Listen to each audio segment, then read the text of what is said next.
Okay, here is a video on how to use Staplet to make a dot plot, stem plot, and histogram.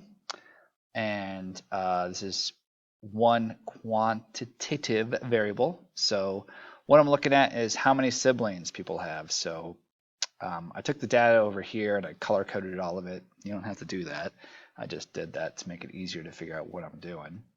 So first, I'm going to click on this fourth link down, one quantitative variable, single group. Okay. So the name is number of siblings. All right.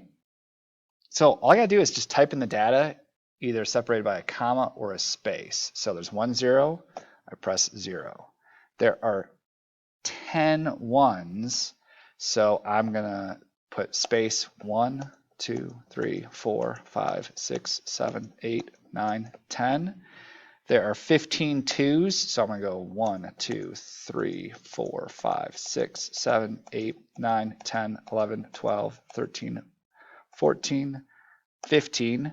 There are 8 threes, so 1, 2, 3, 4, 5, 6, 7, 8. There's only 2 fours, so 4 and 4, 2 of those.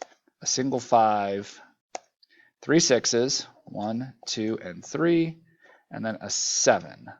All right, so I've just typed all the data in separated by spaces. You can also separate by commas, and then I'll click Begin Analysis. All right, so the first thing it brings me up is a dot plot. Here it is. And if I want to change it to a histogram, I can click histogram. There's my histogram. Okay, very nice.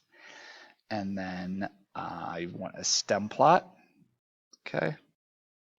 So here is a stem plot. This is not a great example of data you want to use a stem plot for because it's all single digit, right? There's no like 10s or 20s in this data. But that's how you type the data in, and this is how you choose your different graph. Okay, so that is how you can use Staplet to make those 3 graphs.